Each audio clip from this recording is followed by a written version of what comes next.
all felt like we knew Shane Warne, didn't we? He was the king of spin, the ultimate larrikin, and the guy who lived every moment at full throttle. But to Brooke, Summer and Jackson, he was just Dad.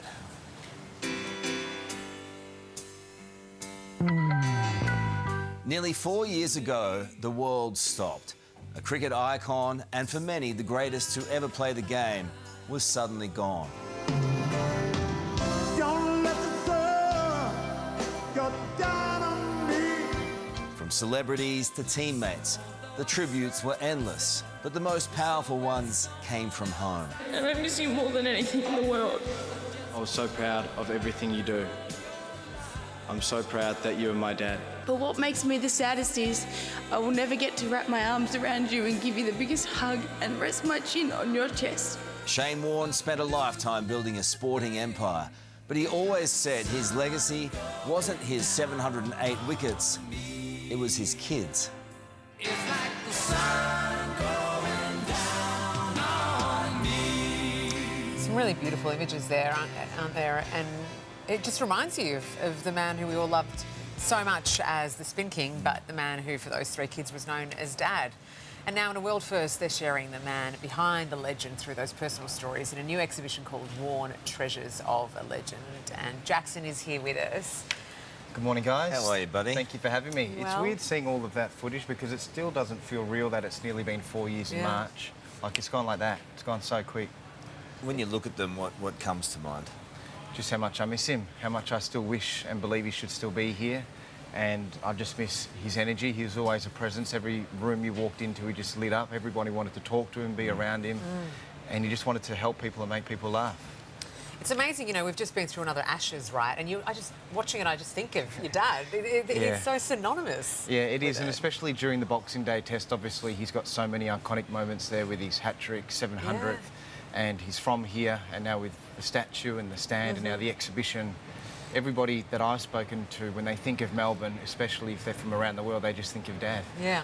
I hung out with him a fair bit, and I loved him. Yeah. But I look in your eyes and I see him. Do you think? Even the thinning hair. Even the thinning hair. You know, he's so greatly missed by everyone.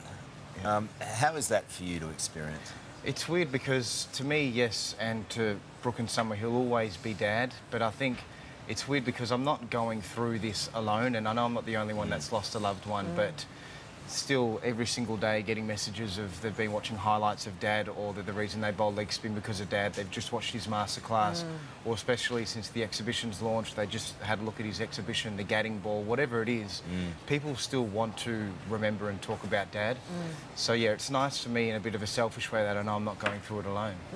Well, everything you've just mentioned, right, highlights just how much you resonated with the public and how much of an impact he had on all our lives. And I guess that's, you know, what is so special about this exhibition. Is that part of what drove you to do this, to present this exhibition? Definitely, because we always used to say, like Carl, I know you've been to his house a few times, but he never ever used to show his memorabilia.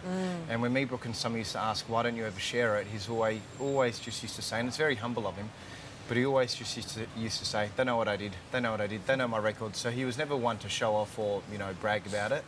So as soon as he passed, me, Brooke and Summer, family, executives, everybody that was a part of Dad's team came together, and within the first few seconds we all agreed what the right thing to do is, and that's share it with the world. And so for 3.5 years later, for it to end up at the MCG, arguably the most iconic stadium in Australia, definitely the biggest and has the most history, where there's already the statue, the stand, his hologram downstairs, and now another legacy to it, it's going to become a destination. It already is becoming a destination. Whenever I was at Crown and he was there, he'd popped out with a couple of darts and You're laughing because you know. Yeah, I reckon one of the first times we met was at Crown. Yeah. I mean, you know, just great memories and great stories. But he also used to get around in some truly shocking tracksuits. Yeah.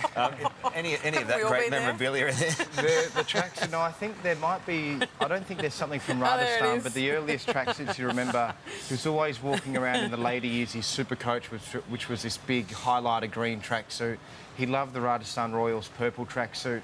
But I just remember always waking up, he'd be, you know, on the bathroom, reading the newspaper with a smoke, and he'd just be in his tracksuit everywhere around the house, even out in public. He actually used to wear the Crown I can say this now, but usually there's a certain dress code to the places you go.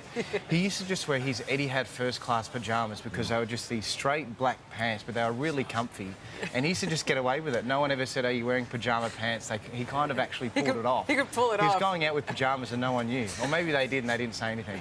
That's right. It's A Shane former Warne thing. Australian Test cricketer captain told me a great story once about how he was on a tanning bed. He went into his house, he was on a tanning bed, and he was having a dart at the time, and he just sort of lifted up and said, "Come in, mate."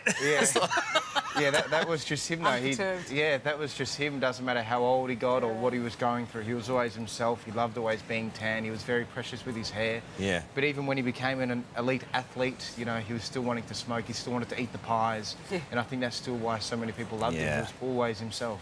But I think also what we came to learn about your dad, you know, in his later years was his focus on health. He really had this sense of sort of starting to look after himself and his body. And I know that that's been important to you as well as part of his legacy. Definitely, and that's why we started the Shane Warne Legacy, because there were so many people that after Dad passed went and got their hearts checked. And when asked, why are you getting your hearts checked, they said, well, because Shane Warne passed away. And a lot of people looked at Dad as Superman. So if something can happen to him, it can happen to anybody at any time. So that's when we sort of knew there was something to do with heart, and I can't take any credit for it. I know me, Brooke and Summer do a lot of the talking, but it's people like Helen and Dad's team that have been with him for 20 plus years that are doing all of the hard work that just give me, Brooke and Summer, the platform to actually talk about Dad and, you know, spread awareness for heart health. I'll tell you something, mate. He would be so proud of you, He would Jackson. be. You know? He just would be so proud. And you're doing this great podcast. It's terrific to listen to. Thank you. Is it hard for you to talk about him? No, it's weird because I was always somebody that never spoke about things. I'd always just push it to the side and bury it down and hope it'd go away. But yeah, they say when you go through something traumatic or something sad, like when I lost my dad, I actually found the more I was talking about it, especially after the State Memorial, I was actually finding a lot of strength in that. So especially since starting the legacy and talking more about that and getting out of the comfort zone, and then especially with the podcast, talking mostly to his friends and hearing some stories, it's been actually a lot of closure for my guests, because I guess for them as well, they're getting something off their chest, which they haven't been able to get off. So I'm also learning a lot, but it's nice just hearing all the stories, because everything that, doesn't matter who I'm talking to, they've all got the same things in common. He just wanted to help people, he wanted to make people laugh, he was finding somewhere naughty to smoke when he wasn't supposed to. So yeah, he was just always himself, which is nice for me to be able to remember as well. One World of Sports is your home of the Australian Open. From highlights of the best players, every magic Aussie moment, and the best expert analysis. We'll have every nail-biting, heartwarming and edge-of-your-seat point covered. Subscribing to Wide World of Sports on YouTube is a must for any tennis fan.